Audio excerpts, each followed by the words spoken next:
This is the Triple Play Fantasy Basketball Show. I'm your host, Coach James Lewis, with my other co-host, Jacob Dunn. What's going on? Nothing much, man. Less than 2 weeks until Christmas, so you know I'm feeling good. Made some homemade eggnog last night while watching Giannis and King James dominate. So it's been a successful weekend so far, my man. Oh man, and I wish I had King James as a player of the week, but I was looking. He's like the 58th ranked fantasy player this year, and he's missed half the season. So if It's you have insane. him, I feel good going forward towards the end of the season. I think they'll make a push and try to get themselves in standing where they're not in that 7-8 bubble range where you have to go into play in. I think they're trying to avoid that. They're trying to hit the six by the end of the season. And Anthony Davis has had a fabulous Oh yeah. season overall and fantasy season outside of his shooting. Um, so if you got him, in the late first or second round, you're feeling good about yourself a little bit. And then Oh yeah. the NBA is better when the Lakers are better and when LeBron James is actually playing basketball. And he definitely looked good. Yes, sir, he did. My He's goodness. he's got a little chip on his shoulder. That's right. So we're trying to help you win your leagues. We're in the thick of things, as Jacob mentioned, and the waivers are hot, or pickups are hot right now. hmm There's a lot of people are messing with their lineups, and there's some must adds, and we're gonna kick things off. I'm gonna send it to Jacob for the number one guy you need to get this week. All right, guys. Terence Davis. At this point, Terence Davis needs to be rostered in all leagues and formats. His playing time was sporadic all season leading up to his past 6 games, where he's averaging 18 points, 5.2 boards, 2.7 threes, 1.3 steals, and a block. Now, there was some worry Harrison Barnes would return and bump Davis to the bench, but it was Medu who got the boot, and Davis stayed in the starting lineup, and it's clear why. Davis has enormous upside and is a triple one threat, so 3 steals and blocks every single night to go along with scoring, boards, and field goal percentage. Terrence is only 24 years old and always presented upside in limited playing time in Toronto, but now it's his time to shine in Sacktown and on your fantasy roster. So pick him up immediately. Man, that's great insight there. And he's not afraid to shoot the ball in the last 4 games. He shot the No, ball sir. 17 times yesterday, 11, 16, and 14. And Oh, he's yeah. shooting 52% in that time. And you mentioned his defensive ability. And so even in almost limited minutes as far as like I guess starters are concerned, he's hmm still producing and he's grabbing boards. He's all over the place. And the new coaching staff, they can't not play him. That's right. And in Sacramento, you know how loaded their backcourt is. It's hmm it's funny. He just cream rises to the top, That's and right. he has done that. So Terrence Davis, not a well-known player, but as Jacob mentioned, he was very productive in Toronto in his hmm minutes that he got. Now, kind of a guy on the other end of the spectrum that you need to know and you need to add, especially he's benefiting off of a Damian Lillard injury as well as Anfernee Simons, who has just missed some time as well, and that's Dennis Smith Jr., who's trying to have a revival there in hmm Portland Trailblazers. As you know, he's highly touted high school player. You know, second team all rookie that first year in Dallas, and he was looking like the guard of future before Doncic got there. He had rough stints with the Knicks in Detroit, but he's trying to find a home here in Portland. What stands out to me most is his high assist rate and the fact that he's not really shooting threes anymore. hmm He is known as not a great 3-point shooter, and I think that he's kind of owning that, and he's figuring out other ways to be productive. And in the last week, he averaged 15 points, 5 rebounds, 6 assists. That's someone you need to roster in any league. But then he's producing on defense too. He's hmm getting steals galore. He's getting blocks, and he's filling up every little part of the box score. So give me some Dennis Smith, especially shooting 53%. And that Chauncey Billups, Portland Trailblazers team who plays no defense, but Dennis Right. Smith has been something to look forward to, and it's been something that you got to smile about his performance this past week. That's right. As long as Lillard and Simons are out, Dennis Smith is going to eat. So now we're going to go to Garrison Mathews. My goodness, man. Mathews has been on a tear. Here's a dude who came out of nowhere to absolutely ball out for the shorthanded Houston Rockets. All right. The 25-year-old has started the past 7 games, averaging 17.7 points, 4.3 threes, 3.3 boards, and 1.3 steals while shooting 51% from the field in over 35 minutes per game. All right. So get on the Mathews train while it's full steam ahead, especially with Kevin Porter Jr. and Jalen Green out of the lineup. All right. Once KPJ returns, it'll get a bit murky, but I'm willing to add and start him everywhere until KPJ returns and keep him on the roster even when Kevin Porter returns, because Kevin Porter Jr. has been in and out of the lineup with that thigh injury. All right. Whereas Mathews has been healthy and absolutely dominating. Yeah, and the sample size is 2 weeks. It's over Yeah. 4 threes a game. I mean that's putting you in a top 5 in the NBA range. He came on for the Wizards late after getting pulled up from the G League, and he was a big part of that team that made a push in the playoffs. So Yep. Garrison Mathews is a solid player, and we always recommend here when shooters are shooting well, you need to grab them. I Yes. think it's not a coincidence that the Rockets went on a 7-game winning streak when uh, Ooh, Jalen Green and Kevin Porter Jr. in their bad shooting and right. turnover ratio um, are out of the lineup. You insert in a guy that's just a very solid pro and then also a veteran, a guy that I'm recommending to pick Yeah. up, Eric Gordon, who is 36% rostered and 14% the last 2 weeks. And this sample size of his statistics are from the last 2 weeks. What strikes out to me as the most appealing thing here in Eric Gordon is his assists are at 4 per game. Yeah. He's shooting the highest field goal percentage he has in his career. And in the last 2 weeks, he's shooting 53%, giving you 3 threes. His playmaking makes him a must own right now. And I've always kind of been off of the Eric Gordon bandwagon because all he would do was give you points. But the fact that he's giving you assists and he's actually shooting this high of a percentage, you got to grab the guy. Him and Hmm. Matthews are 2 must owns right now. Absolutely. Chris Duarte. All right. Everyone's favorite fantasy pickup earlier in the season is back with a vengeance over the past 5 games, averaging 14 points, 3.6 boards, 2.4 assists, 1.8 steals, and a 3 while shooting 46% from the field during that span. All right. The Indiana Pacers have been rumored to be pushing for a rebuild. And if Karis LeVert, Malcolm Brogdon, Sabonis, and or Miles Turner gets shipped out, it's only going to increase Duarte's value. So I'm considering Duarte a must-add due to fantastic play as of late and a lottery ticket stash in case Indiana wants to do a fire sale of their vets. Absolutely. And we saw this line against the New York Knicks just December 8th, Oh 23 man, points on 9 of 11 shooting. You do that hmm. against the Knicks, that's nothing to sniff at. And he's been That's able right. to play with multiple different lineups. He's not just a spot up shooter. He has playmaking ability and he has really good size. So Chris Duarte is just a solid, I almost say like a safe guy for Yeah. me, a safe pick. Oh yeah. Now, there are 2 twins tearing up the NBA. And yes, a lot of this has to do with the fact that there are injuries that or Hmm. COVID that has prompted this. But Cody and Caleb Martin are having themselves just a hot 2 weeks. And we're going to start with Sure are. Cody, who's been more solid, productive on the entire season.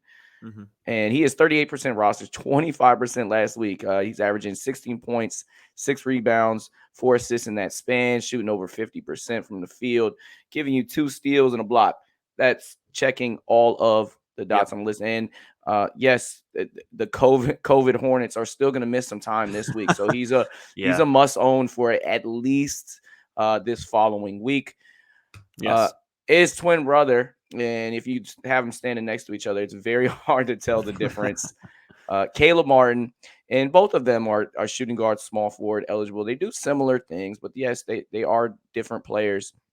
He's benefited off of a Jimmy Butler injury, who's it seems like every week he almost misses a game. I mean, I have him on my team, and it's a bit frustrating. But when he plays, he's outstanding. This is a guy that also he can play with Jimmy Butler and the rest of those players in the Miami Heat.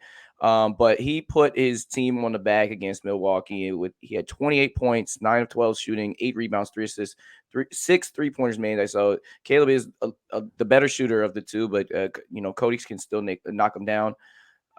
For this week, give me some Caleb. Give me the Martin brothers in general. What's your takeaways on the Twins before I throw in my sprinkle in my last guy for the pickup? I love these picks, man. And like you said, with the COVID Hornets, like Cody Martin, at the very least, is going to get you steals. Like, he has always been a steals streamer for me. But now that he has all this opportunity, he can score. He can grab boards. He can dish out those dimes. So he definitely needs to be started as long as Rozier and LaMelo Ball are out, and Ish Smith. So he has a lot of opportunity. And as far as Caleb Martin goes, he is still looking at least another week's worth of a lot of usage, because Jimmy Butler just aggravated his bruised tailbone. So you got to think that the Heat are going to shut him down for a few games. So Caleb Martin's going to stay relevant, and he is the better shooter. He doesn't steal it as much as Cody, but he does steal. All right. And he makes more threes and he scores. So, if you are in need of steals, I would add Cody. If you are in need of scoring and threes, I would add Caleb. And it's funny, we're talking about defensive statistics, and we have Yes, a sir. rookie that is one of the best perimeter defenders that came out of this draft. Herbert Jones, Herb, as I call him, 22% rostered, 11% the last 2 weeks. This is a 2-week sample size, so this is not like 2-3 games. He's giving you 10 points, 4 rebounds, 2 assists, which is like, okay, that's all right. But when you're producing 1.4 steals, 1.3 blocks, that's the type of stats that are going to win you categories. Out against Denver, 12-8, he gave us 19 points, 7 rebounds, 3 assists. So like, there's when you're like super, super excited, because he's going to get you the stocks. But we can produce in some of those other areas. Herb Jones is a safe pick, as safe as it gets right now, and he's playing on a bad team, and he's benefiting off of that. So shout out Herb Jones. That's right. But the carry on this safe mountain, Jae Crowder, a key component to that Miami Heat finals team, and he is averaging 4 threes per game this last week. Woo. And he's so odd. Sometimes he just gets really hot from the 3-point land. And he did that in the bubble, and he did that in on their way to the finals. And then guess what? He went to the finals again with this Suns team, which is probably, to me, the one of the most beautiful teams to watch play basketball. Anytime they're on TV, you need to catch that. Look at those stocks too. Give me a steal, give me a block. He produces a rebounds as well, and when he's hitting the three, he can really score the ball. He's shooters shoot, and it's 54% in the last week. Give a safe pick on Jae Crowder, who is small forward, power forward eligible. Love it. We need to watch Marvin Bagley. We told you to pick him up a couple times. Yesterday, he had 15 points, 10 rebounds. That's kind of where he's going to get is points and rebounds. He can't stay on the floor. He's getting, I don't know, nagging injuries, and then he doesn't play some games. It's a real odd thing with a former number 2 overall pick, but if he actually gets sustainable minutes and he's healthy and he's power forward center eligible, he's a rosterable with his production as far as points, rebounds concerned. And he's always shot at like a high percentage. And he's not afraid to shoot the three. I think some of this time not playing, it's really got him working in lab. And I think that his 3-point shot has really improved over his career. I agree. Yeah, man. So somebody on the watch list for our guy Jacob Dunn is none other than Anfernee Simons, guys. He's missed the last 3 games due to a sprained right ankle. His first chance to prove to Portland that he can be the future, and he sprains his ankle. Just a brutal blow. But just unlucky. It's just unlucky. But he did return to practice last Friday and could possibly make his return on Sunday. with Lillard still on the men, Simons' outlook is a bit murky. But if Lillard is forced to miss more time, I'd stream Simons everywhere until Dame returns. Now, I will say that Damian did return to practice last Friday as well, but he does have that ab issue that's going to linger all season. So Simons is definitely a guy I would look to stash in deeper leagues, but watch him in shallow leagues. Yeah, there's a lot going over there in Portland. We don't know Yeah. if they're going to have the same roster come into the trade deadline. Uh, Somebody on my drop list, and it made me actually think about Norman Powell, who's on my team, who just gives me points. He just doesn't get any rebounds. Norman Powell, I'm not telling you to cut him, but he's somebody that you got to think about. Or if you can get a trade where you throw in a Norman Powell, like to like package it. I think it's kind of fool's gold if you're gonna try to grab him based on his, he does produce 18, 19 points a game.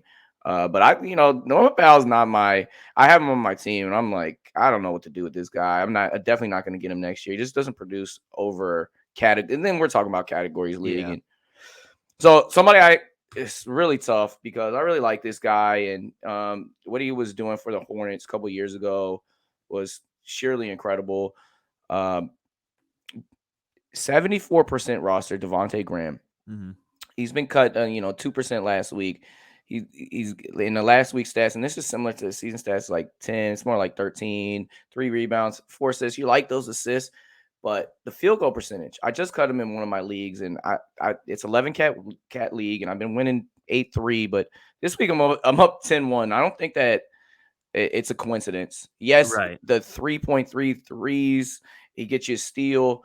That looks like intriguing. A couple of rebounds, assists, but a normal line, and I posted it here from December 5th, is like 9 points. He's 3 for 13 shooting.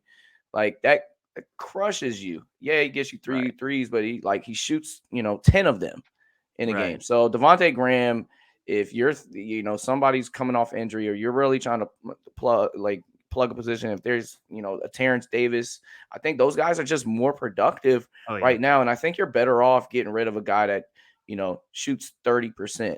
And he shot 34 last year and he, 29 last week. Yeah, man. If you have Graham, you better have a bunch of big men who are just covering up for his poor field goal percentage. If not, yeah, he is an easy cut for me as well. All right. So I'm glad we're on the same page there. That's Right. kind of surprising just because I don't know, he kind of has a name. Right. But the last guy on my watch list, I almost forgot. Brandon Boston Jr. There you go. Hello. His last game he had 27 points, and the opportunities there with Kawhi Leonard. And I'm a guy that when we were covering the draft, he was somebody that if I had a second round pick, I'm using it because Yeah. coming into the year before he played at Kentucky, we're talking about a top 5, top 10 pick out of Sierra Canyon. And his isolation is incredible. He can really shoot it. Yeah, he's frail, but I really opened my eyes in that November 29 G League performance when it popped up on my IG that he had dropped 46. My gosh. 15 of 20 shooting. He had 9 threes. He tapped in five rebounds, 4 assists. So his shooting percentage was porous at Kentucky, and the confidence was not there. And the tragedy of Terrence Clark is his roommate, his buddy. I think that it really, awoken him as far as taking things very, very seriously. And sometimes big life moments make you open your eyes a little bit more. And I really think that Brandon Boston Jr. is going to be a player in this league. I'm curious to hear your thoughts on him, and are you rooting for him as much as I am? Because I really am. I am, man. I mean, he was not on my radar at all until, he's just been killing it lately. And that last December 8th game where he put up 27 points, that really opened my eyes, and 5 threes. I mean, 4 and steals too. Steals. Oh my gosh.